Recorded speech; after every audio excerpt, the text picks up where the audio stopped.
आज है 3 मार्च 2025 दिन सोमवार। वेलकम बैक सुप्रभात न्यूज छत्तीसगढ़। चलिए देखते हैं छत्तीसगढ़ की 25 फटाफट बड़ी खबरों को।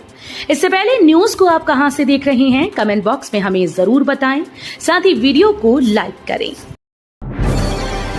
बजट से पहले साई कैबिनेट की बैठक शुरू, कई अहम प्रस्तावों पर लगेगी मोहर। छत्तीसगढ़ की विष्णुदेव सरकार आज 3 मार्च को विधानसभा में बजट पेश करेगी। वित्त मंत्री ओपी चौधरी अपने कार्यकाल का दूसरा बजट पेश करेंगे। इससे पहले आज मंत्रालय में मुख्यमंत्री विष्णुदेव साई की अध्यक्षता में कैबिनेट की बैठक हो रही है, जिसमें कई अहम प्रस्तावों पर मोहर लगेगी। साई सरकार का मुख्य बजट वित्तीय वर्ष 2025-26 के लिए 1,60,000 करोड़ रुपए से अधिक का होगा। अंग्रेजी शराब की दुकानों पर लगने वाला 9.5% आबकारी शुल्क होगा खत्म। छत्तीसगढ़ में बजट से एक दिन पहले साई कैबिनेट की बैठक में कई अहम फैसले लिए गए। अंग्रेजी शराब पर लगने वाला 9.5% आबकारी शुल्क खत्म किया जाएगा। छत्तीसगढ़ लोक परिसर विधेयक 2025 के प्रारूप का भी अनुमोदन किया गया। छत्तीसगढ़ राज्य उपभोक्ता विवाद प्रतितोष आयोग में लंबित मामलों के तत्काल निराकरण और उपभोक्ता मामलों की समयबद्ध सुनवाई के लिए सदस्य का नया पद निकाला जाएगा।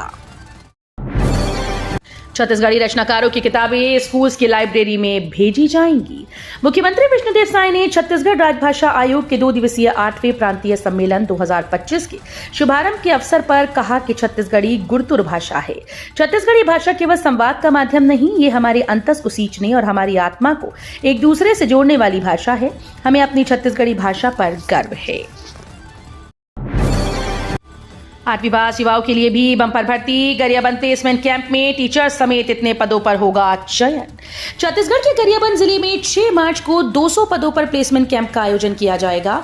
ये कैंप जिला रोजगार एवं स्वरोजगार मार्गदर्शन केंद्र गरियाबंद द्वारा आयोजित किया जा रहा है। इस कैंप में 8वीं, 10वीं, 12वीं पास से लेकर स्नातकोत्तर तक के युवा आवेदन कर सकते हैं। 140 करोड़ का मक्का प्रोसेसिंग प्लांट खाली पड़ा। कोंडागांव में 2 माह से किसान नहीं बेच रहे मक्का। कोंडागांव में 100 करोड़ से अधिक की लागत से बना मक्का प्रोसेसिंग प्लांट किसानों की उदासीनता का शिकार हो गया है।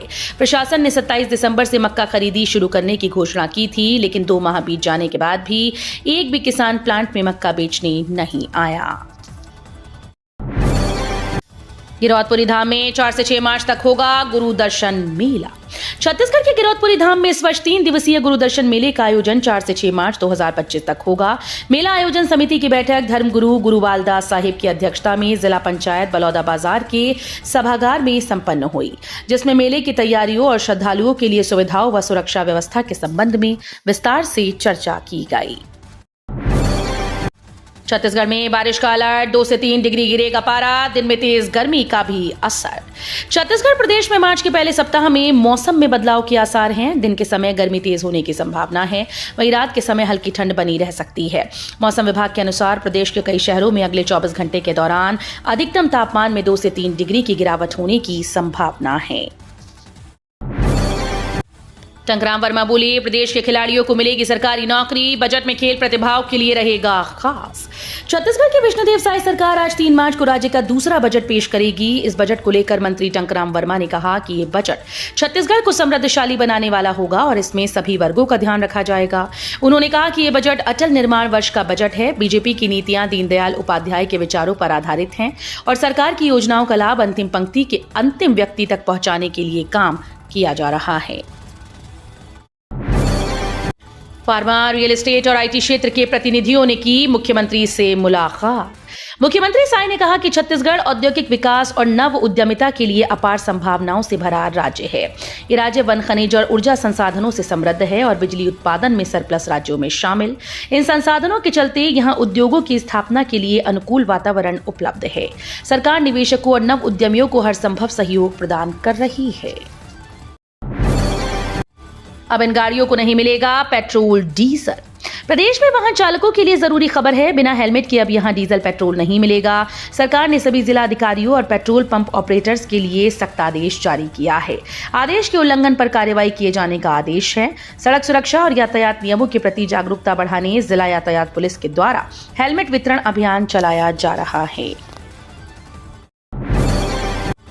दुर्ग ग्रामीण में बड़े पैमाने पर अवैध मुरम खनन, लोग बोले मशीनों से हो रही खुदाई।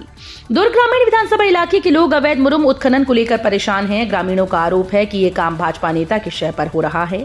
दुर्ग ग्रामीण विधायक और खनिज विभाग शिकायत के बाद भी इस पर ध्यान नहीं दे रहे। अब वो इसके विरोध में बड़ा आंदोलन करेंगे। दरअसल केंद्र सरकार की सबसे बड़ी रोड परियोजना भारतमाला दुर्ग जिले के टेडेसरा से होकर गुजर रही है। बालोद नगर पालिका में शपथ ग्रहण, 8 मार्च को उपाध्यक्ष पद पर मंथन जारी। नगर पालिका बालोद के नवनिर्वाचित अध्यक्ष और पार्षदों का शपथ ग्रहण समारोह 8 मार्च को अंतर्राष्ट्रीय महिला दिवस के अवसर पर आयोजित होगा। पहले यह कार्यक्रम 4 मार्च को प्रस्तावित था, लेकिन अब इसे आगे बढ़ाकर 8 मार्च किया गया। नगर पालिका के नवनिर्वाचित अध्यक्ष प्रतिभा चौधरी और भाजपा नेताओं से चर्चा के बाद यह निर्णय लिया गया है। बलौदाबाजार में ट्रेन चलाने के लिए करोड़ों रुपए की निविदा जारी। छत्तीसगढ़ के बलौदाबाजार में रेलवे कनेक्टिविटी की लंबे समय से मांग की जा रही थी, जो अब साकार होती दिख रही है। रेलवे ने खरसिया से नवा रायपुर होते हुए दुर्ग तक नई रेल लाइन बिछाने के सर्वे के लिए 3.10 करोड़ रुपए की निविदा जारी की। ये टेंडर 11 मार्च को खुलेगा। पीसीसी चीफ दीपक बैज बोले, इस सरकार के पास न कोई नीति न कोई विजन। छत्तीसगढ़ की राजधानी रायपुर में आज सोमवार को कांग्रेस ईडी दफ्तर का घेराव करने जा रही है। इसको लेकर पीसीसी चीफ दीपक बैज ने कहा कि ईडी जिस तरह से हमारे नेताओं को परेशान कर रही है, उसके विरोध में कार्यालय के सामने आज बड़ा प्रदर्शन करेंगे और इस बदले की राजनीति का विरोध करेंगे। अब हर हफ्ते इन लोगों को मिलेगी चिट्ठी। शपथ लेते ही मेयर ने फाइल में किया साइन। छत्तीसगढ़ के अलग अलग नगरीय निकायों में इन दिनों नवनिर्वाचित जनप्रतिनिधियों का शपथ ग्रहण समारोह जारी है। धमतरी नगर निगम के नवनिर्वाचित महापौर रामू रोहरा ने पद और गोपनीयता की शपथ ली। इसके अलावा नवनिर्वाचित पार्षदों ने भी शपथ ली। रोहरा ने गंगा जल छिड़ककर मेयर चैम्बर में एंट्री ली। सबसे पहले उन्होंने स्वच्छता दीदियों को साप्ताहिक अवकाश देने वाली फाइल पर हस्ताक्षर किया। छत्तीसगढ़ पीएचई भर्ती को लेकर बीटेक इंजीनियर नाराज, डिप्लोमा धारकों को प्राथमिकता। छत्तीसगढ़ लोक स्वास्थ्य यांत्रिकी विभाग ने जूनियर इंजीनियर भर्ती प्रक्रिया में बीटेक डिग्रीधारी इंजीनियर्स को शामिल नहीं किया। विभाग ने 118 पदों पर भर्ती के लिए केवल 3 वर्षीय डिप्लोमा को पात्रता मानदंड में रखा है। इस फैसले से हजारों योग्य अभियंता परीक्षा से वंचित हो रहे हैं। सहकार से समृद्धि की दिशा में महत्वपूर्ण कदम। छत्तीसगढ़ के सीएम विष्णुदेव साय ने रविवार को मंत्रालय में सहकारिता विभाग की गतिविधियों पर आधारित वार्षिक कैलेंडर का विमोचन किया। इस अवसर पर उप मुख्यमंत्री अरुण साव, विजय शर्मा, सहकारिता मंत्री केदार कश्यप सहित सभी कैबिनेट मंत्रीगण मौजूद रहे। इस दौरान मुख्यमंत्री साय ने सहकारिता विभाग के अधिकारियों को बधाई देते हुए कहा कि सहकार से समृद्धि के मूल मंत्र पर आधारित ये कैलेंडर राज्य सरकार के सहकारिता के क्षेत्र में किए जा रहे नवाचारों और उपलब्धियों का प्रतीक है। जिला पंचायत अध्यक्ष प्रत्याशी चयन के लिए बीजेपी ने नियुक्त किए पर्यवेक्षक। छत्तीसगढ़ में त्रिस्तरीय पंचायत चुनाव के बाद अभी जिला पंचायत अध्यक्षों का चुनाव होना है। इसकी तैयारियां चल रही हैं। सभी जिलों में दावेदारों की होड़ है। इस बीच भाजपा ने जिला पंचायत अध्यक्ष के चयन के लिए जिलेवार पर्यवेक्षकों की नियुक्ति की है। रायपुर के लिए शिवरतन शर्मा तो दंतेवाड़ा के लिए श्रीनिवास राव मद्दी को नियुक्त किया गया है। छत्तीसगढ़ डीएमएफ घोटाला केस, निलंबित आईएएस रानू साहू। छत्तीसगढ़ में डिस्ट्रिक्ट मिनरल फाउंडेशन घोटाले से जुड़ी एक बड़ी खबर सामने आई। इस मामले में निलंबित आईएएस अधिकारी रानू साहू, सौम्या चौरसिया और सूर्यकांत तिवारी की गिरफ्तारी की जा रही है। इकोनॉमिक ऑफिसेंस विंग और एंटी करप्शन ब्यूरो ने विशेष न्यायालय में इन अधिकारियों के खिलाफ प्रोडक्शन वारंट जारी करने का आवेदन पेश किया। छत्तीसगढ़ के आखिरी गांव पमेड़ में पहली बार चली बस। बीजापुर का आखिरी गांव पमेड़, जहां जाने के लिए लोगों को कभी 200 किलोमीटर का लंबा सफर तय करना पड़ता था, अब सीधे इस जिले से जुड़ गया। ये वही इलाका है जहां सड़कों पर वाहनों की आवाज से ज्यादा धमाकों की गूंज सुनाई देती थी, जहां विकास का सपना नक्सलियों के साए में दम तोड़ देता था। लेकिन अब तस्वीर बदल रही है। सरकार ने इस दुर्गम क्षेत्र तक बस सेवा शुरू कर दी है, जो न सिर्फ एक सफर को आसान बना रही है, बल्कि नक्सल प्रभावित इस इलाके को मुख्य धारा से जोड़ने की एक नई उम्मीद भी जगा रही है। मुख्यमंत्री साय से केंद्रीय रक्षा राज्य मंत्री संजय सेठ ने की भेंट। छत्तीसगढ़ प्रवास पर पहुंचे केंद्रीय रक्षा राज्य मंत्री संजय सेठ ने मुख्यमंत्री विष्णुदेव साय से रायपुर स्थित मुख्यमंत्री निवास कार्यालय में सौजन्य मुलाकात की।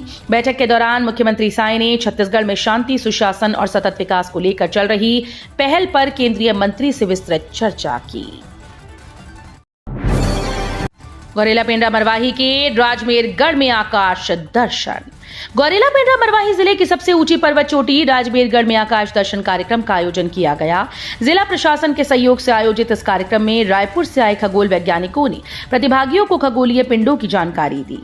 विज्ञान कार्यकर्ता पीसी रथ और अजय भोई ने 10 इंच के न्यूटोनियन रिफ्लेक्टर टेलीस्कोप से शुक्र ग्रह का अवलोकन करवाया।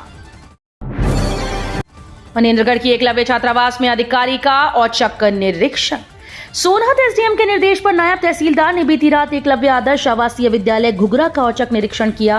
निरीक्षण के दौरान छात्रावास में कई कमियां सामने आईं। विशेष रूप से शौचालय की स्थिति चिंताजनक पाई गई। यहां साफ सफाई का अभाव था और गंदगी का माहौल।